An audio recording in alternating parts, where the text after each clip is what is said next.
भाषा कशी शिकतंय लेकरू, बरं का. ज्या जे टप्पे भाषा शिकण्याचे आहेत त्याच कौशल्याच्या पायऱ्या आहेत. उदाहरणार्थ, पहिल्यांदा लेकरू भाषा म्हणजे काय, माझ्या डोक्यात जे चाललंय तुला कळलं पाहिजे, तुला जे मनात येतंय मला कळलं पाहिजे, त्याला भाषा म्हणतात व्याकरणात.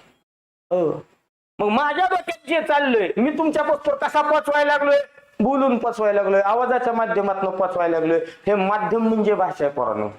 तुम्ही मला कसं पोचवायला लागला, लिहून पोचवायला लागला, मी वाचून हे करतोय, खरंय का नाही, ही भाषा आहे. मग लेकरू जन्माला आल्यानंतर कार्यक्रम कसा आहे, जन्मल्या ते बोलते का डॉक्टरला, डॉक्टर थँक्यू, हा आता कुठं जीवाला आराम पडला.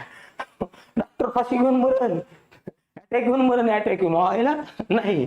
लेकराला आधी घरी, बरोबर ना, 2-4 दिवसांनी घरी, मग हळूच बाप म्हणणारा तिकडून टाळ्या वाजवीन, तिकडून टाळ्या वाजवीन, ओले ओले ओले ओले.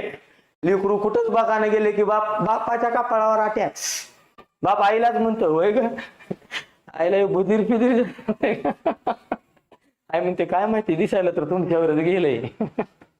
म्हणजे आधी काय आवाजाकडे बघतोय लेकरू, ह्या आवाजातून त्याला लक्षात यायला लागतं, आयला तोंड उघडलं की आवाज येतोय, मग ती तोंड उघडणार आहे. म्हणजे त्याची सुरुवात पहिल्यांदा ऐकण्याने होते, ज्याला आम्ही श्रवण म्हणतो.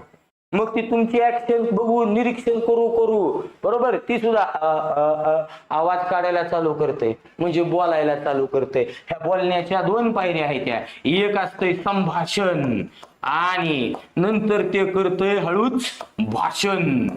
आणि मग हे कुठं जातंय शाळेत, तिथं त्याला पहिल्यांदा लगेच पेन्सिल आणि पेन घेऊन घे लिहून. घे लिहून नाही बाळा, त्याला दाखवू त्यात आकार, आणि मग त्याला म्हणायला लागतात आईचा, क क कमळाचा, तिथं शिकवतात त्याला. म्हणजे ते पहिल्यांदा काय शिकतंय, वाचायला शिकतंय. आणि मग ते हळूच कशाला लय चांगलं वाचायला लागला की लय चांगलं त्याला लिहायला जमतंय. आणि मग अशा पद्धतीनं श्रवण, संभाषण, भाषण, वाचन आणि लेखन अशा भाषिक कौशल्याच्या पायऱ्या पर्याय क्रमांक 2 मध्ये दिलेल्या 5 आहेत, नॉट 4.